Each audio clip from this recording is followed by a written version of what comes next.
എല്ലാവർക്കും നമസ്കാരം. ഈ കഴിഞ്ഞ 2 ദിവസങ്ങൾ എൻ്റെ ജീവിതത്തിലെ വളരെ അനുഗ്രഹിക്കപ്പെട്ട ദിവസമായിരുന്നു. കാരണം ദയാബായിയോടൊപ്പം 2 ദിവസം ചിലവഴിക്കാൻ ഭാഗ്യം ലഭിച്ചു. ദയാബായി എന്ന് ഞാൻ കേട്ടിട്ടേ ഉള്ളൂ, പക്ഷെ ആദ്യമായിട്ടാണ് ഞാൻ നേരിൽ കാണുന്നത്. കാണുമ്പോൾ തന്നെ വിചിത്രമായിട്ട് ഡ്രസ്സ് ചെയ്ത ഒരു സ്ത്രീ, ആദിവാസികളെ പോലെ വളരെ വ്യത്യസ്തയായിട്ട് വേഷം ധരിച്ചിരിക്കുന്നു. സാധാരണ നമുക്കറിയാം ദയാബായിനെ മറ്റുള്ളവർ ഈ ഫിസിക്കൽ അപ്പിയറൻസിൻ്റെ പേരിൽ അവഹേളിച്ചതൊക്കെ നമുക്കറിയാം. പക്ഷേ കാണുമ്പോൾ തന്നെ എന്തോ ഒരു ഭംഗി, ഒരു ദിവ്യത്വം ആ ഡ്രസ്സിലുണ്ട്. കാരണം ഏറ്റവും ചെറുതായിട്ടുള്ള ഒരാളെ പോലെ സ്വന്തം അപ്പിയറൻസ് മാറ്റാൻ കഴിയുക എന്ന് പറയുന്നത് വലിയൊരു ചിന്ത തന്നെയാണ്. ആ ഒരു അറിവ് ഒന്നും കൂടെ അവരോടുള്ള ബഹുമാനം വർദ്ധിപ്പിച്ചു. ഒത്തിരി ആദരവോടുകൂടി അമ്മയുടെ ഒപ്പം നടക്കുമ്പോൾ ഞങ്ങൾ ഭക്ഷണം കഴിക്കാൻ ഒരു റെസ്റ്റോറൻറ്റിൽ കയറി.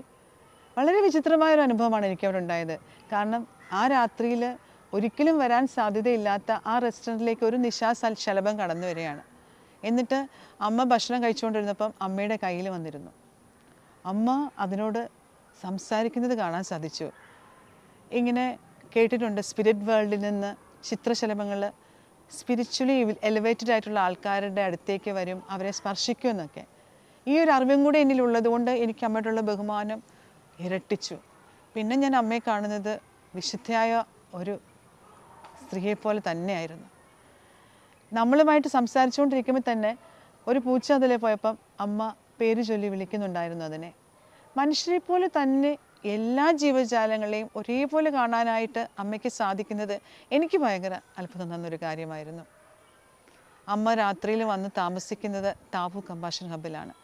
ഇവിടെ ചുറ്റും അടുത്തെങ്ങും ആരുമില്ല, എങ്കിലും ഒറ്റയ്ക്ക് അമ്മ അവിടെ താമസിച്ചു.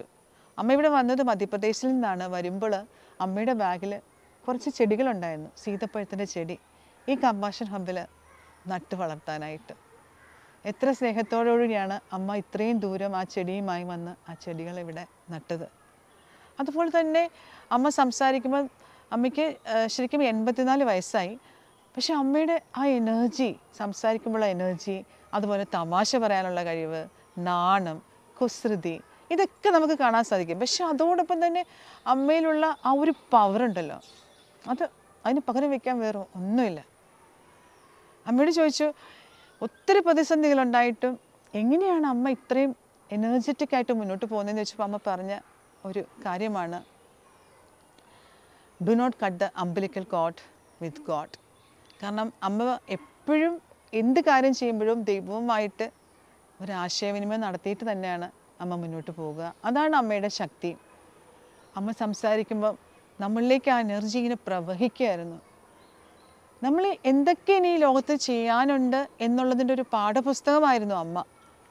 നമ്മളൊക്കെ വളരെ സെൽഫിഷായിട്ട് നമ്മൾക്ക് നമ്മുടെ കാര്യം, നമ്മുടെ ഫാമിലി ഇങ്ങനെ പോകുമ്പോൾ മറ്റുള്ളവർക്ക് വേണ്ടി ജീവിതം ഒഴിഞ്ഞു വെച്ച് അവരെ സ്നേഹിച്ച് ഒരു വലിയ ഈ ലോകത്തിൻ്റെ തന്നെ ഒരു മാർഗദർശിയായിട്ട് മാറുന്ന അമ്മ ഒരു വലിയ പ്രചോദനമായിരുന്നു.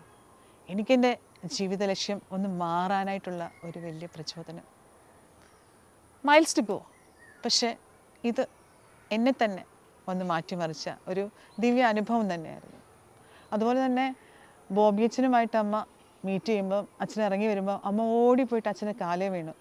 അച്ഛൻ വളരെ സങ്കടത്തോടെ അമ്മയോട് ചോദിച്ചു, അമ്മ എന്നെ വിഷമിപ്പിക്കരുത് എന്ന്. ഉടനെ അമ്മ തമാശയായിട്ട് എന്നാൽ കുസൃതിയോട്ടി പറയുകയാണ്, കുറേ വർഷങ്ങൾക്ക് മുമ്പ് ദുബായിൽ വെച്ച് ഇതുപോലെ എൻ്റെ കാലേ വീണ് എന്നെ ഒന്ന് വിഷമിപ്പിച്ചില്ലേ, അതിന് പകരം വീട്ടിയതാണ്. ഇത്ര ചെറുതാകാനായിട്ട് എത്ര വലിയ മനസ്സ് വേണം. അത് വലിയൊരു അവബോധവും അറിവും പ്രചോദനവും ഒക്കെയായിരുന്നു. നമ്മൾ എത്ര താഴ്ന്നാലാണ് നമ്മൾ ഉയർത്തപ്പെടുക എന്നുള്ളത്. ഭയങ്കര ഒരു സന്തോഷമുള്ള സമയങ്ങളായിരുന്നു. അതുപോലെ അമ്മ പറയുന്ന കാര്യം, live your life to the fullest. അപ്പം നമുക്ക് തന്നെ ചില സമയങ്ങളിൽ അമ്മയുടെ ജീവിതത്തിൽ സംഭവിച്ചിട്ടുണ്ട്, ഡിസിഷൻ എടുക്കാൻ പറ്റാത്ത പല സന്ദർഭങ്ങളും വരുമ്പോൾ ആ സാഹചര്യത്തിന് എന്താണ് അനുയോജ്യമായത് അതെടുക്കുക, അതാണ് അമ്മ പറയുക. തമാശകളിലൂടെയും കഥകളിലൂടെയൊക്കെ അമ്മ കുറേ കാര്യങ്ങൾ പറഞ്ഞു. അതുപോലെ അമ്മയുടെ കുടുംബത്തെപ്പറ്റി, അമ്മയുടെ അപ്പൻ അമ്മയുടെ ഈ ഒരു വിഷനെ എങ്ങനെ സ്വീകരിച്ചു എന്നതിനെപ്പറ്റി. എളുപ്പമൊന്നും ആയിരുന്നില്ല, വളരെ ബുദ്ധിമുട്ടായിരുന്നു. പക്ഷേ ഇന്ന് അമ്മയുടെ കുടുംബത്തിലെ ഓരോ ആൾക്കാരും അറിയപ്പെടുന്നതിനേക്കഴിഞ്ഞും എത്രയോ എലിവേറ്റഡ് ആയിട്ടുള്ളൊരു പൊസിഷനിലേക്കാണ് അമ്മ പോയിരിക്കുന്നത്. ലോകത്തിൻ്റെ വിശുദ്ധ എന്നൊക്കെ ഭാവിയിൽ അമ്മ അറിയപ്പെടുമെന്നുള്ളത് ഉറപ്പാണ്. എനിക്ക് ഏറ്റവും എന്താ പറയുക, എൻ്റെ ജീവിതത്തിൻ്റെ കാഴ്ചപ്പാട് തന്നെ മാറ്റിമറിച്ച ഒരു ജീവചൈതന്യമായിരുന്നു അമ്മ. അമ്മ കുടിക്കുന്ന ഒരു പാനീയമാണ് ഗംഭൂച്ചി, ഫെർമെൻറ്റഡ് ടീ.